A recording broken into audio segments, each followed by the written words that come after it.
Prometemos nessa aula que nós vamos falar sobre Constantino e como a figura do Constantino ela trouxe um divisor de águas importantes, histórico para a Igreja de Jesus Cristo, ok? Então vamos lá.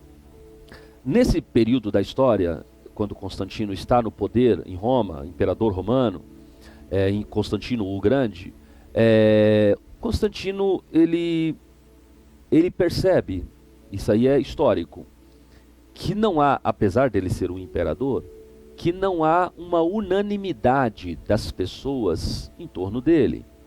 Constantino percebe que há muita oposição ao seu governo. E percebendo essa oposição silenciosa que havia ao seu governo, Constantino também inteligentemente percebe que no seu império todo havia um crescimento poderoso do cristianismo. O cristianismo a essa época, por conta da ferrenha oposição dos imperadores anteriores a Constantino, fez com que a igreja se tornasse uma igreja dos porões, né? Podemos chamar assim, uma igreja escondida, mas não por ser uma igreja de porões e não pública e uma igreja escondida, ela não era pequena, era uma igreja poderosa, né? Porque debaixo das maiores oposições e das maiores crises foi onde a igreja obteve o maior crescimento. O povo de Deus tem essa característica, quanto mais bate, mais esse povo cresce. Foi assim com a nação de Israel, quando foi para o Egito, quando levantou-se um faraó que não conheceu a José, a Bíblia diz que quanto mais ele os oprimia, tanto mais ele se multiplicava, tanto mais crescia. Esse DNA do povo de Deus está sendo replicado agora pela igreja primitiva. E a igreja primitiva está sendo de maneira muito ferrenha, perseguida, humilhada pelo império. Nessa época dos primeiros imperadores, foi a época da construção do grande Coliseu. E ali no Coliseu, as pessoas se reuniam bêbadas, sabe? Possuídas de muito ódio, e era o entretenimento favorito das pessoas que entravam nas arenas, e ali os cristãos que não negavam o nome de Cristo eram colocados nas arenas, e esses cristãos, eles morriam despedaçados pelas feras, para delírio daquelas plateias que estavam ali no Coliseu.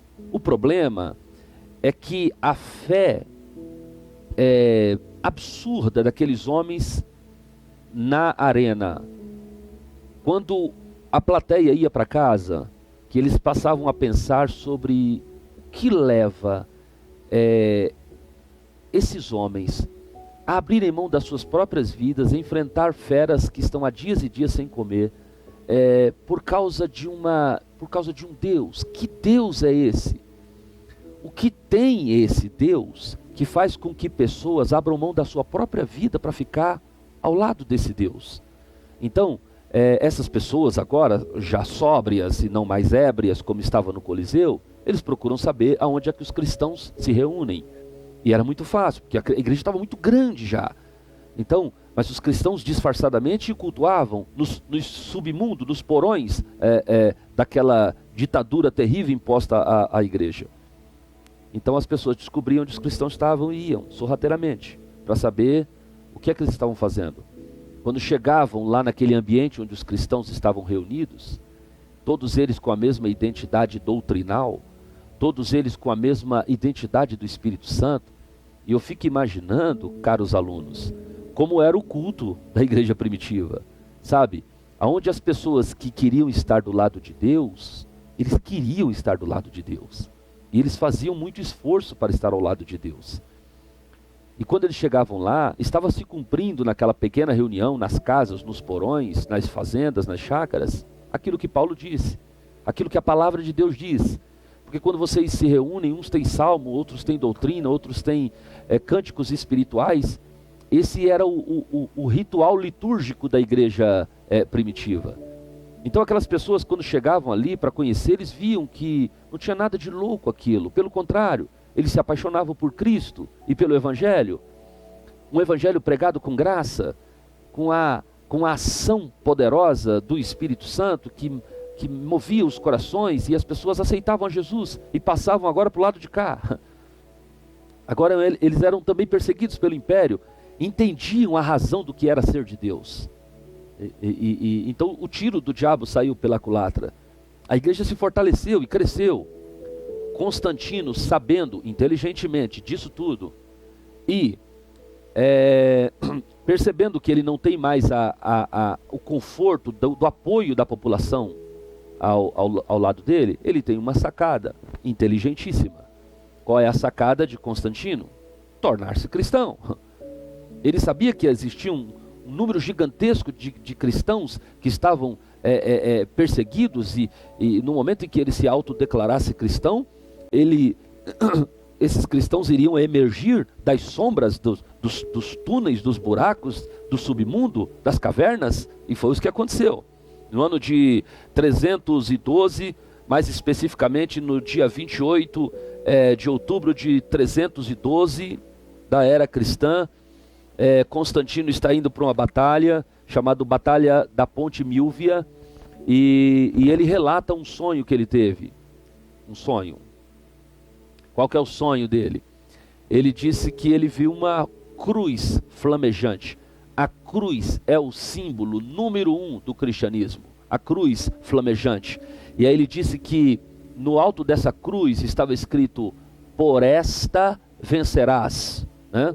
Ele narra essa experiência que ele teve em sonho, segundo ele, né? Eu tenho sérias dúvidas em acreditar, até porque Constantino nunca foi cristão. Constantino morreu sem nunca ter sido cristão de verdade, nunca se batizou, nunca declarou publicamente a sua crença em Deus através do batismo, como era mandamento de Jesus no livro de Mateus. Muito bem. Constantino então se autodeclara cristãos, e aí o que ele faz? Todos esses cristãos, como ele havia previsto, que estavam nas sombras, que estavam nos submundos, eles emergem, e do dia para a noite, Constantino passa a ser um sujeito absolutamente popular. Ele tinha o apoio incondicional agora da igreja, porque para a igreja o Constantino era o seu líder, o seu protetor. Isso em nenhum momento da história foi bom. A igreja casar-se com o Estado, ok? Não é republicano isso, não é correto isso, né? Deus não chamou a igreja para aliar-se ao Estado, pelo contrário. Ele chamou a igreja para que instituísse, chamou os homens para que os homens instituíssem uma agência exclusiva de Deus, que é a igreja. Ponto final. Uma igreja que transcende, como eu disse a aulas passadas, a blocos passados, transcende a questão de ideologia, doutrina partidária, nações, povos, culturas. A igreja está acima de tudo isso, mas agora a igreja é parceira do Estado. Constantino então toma a seguinte decisão. Ele resolve unir a igreja. Olha o perigo. Ele resolve unir a igreja. Qual foi a união proposta por Constantino? Ora, é impossível, assim que ele percebe como funciona sociologicamente aquela igreja, ele percebe que aquela igreja é uma igreja mágica, não tem liderança e cresce de maneira uníssona, cresce de maneira siamesa, por conta das doutrinas das cartas e por conta do Espírito Santo. Mas ele quer uma liderança. Quem é o grande líder dessa igreja? Alguém disse: olha, nós não temos um grande líder, né? Nós tínhamos, quando começou a igreja, 300 e poucos anos atrás, o apóstolo Pedro, né? Depois disso o apóstolo Paulo, mas hoje nós não temos uma liderança. Mas vocês são tão iguais. Sim, mas nós não temos uma liderança. Aí então Constantino resolve criar uma igreja só.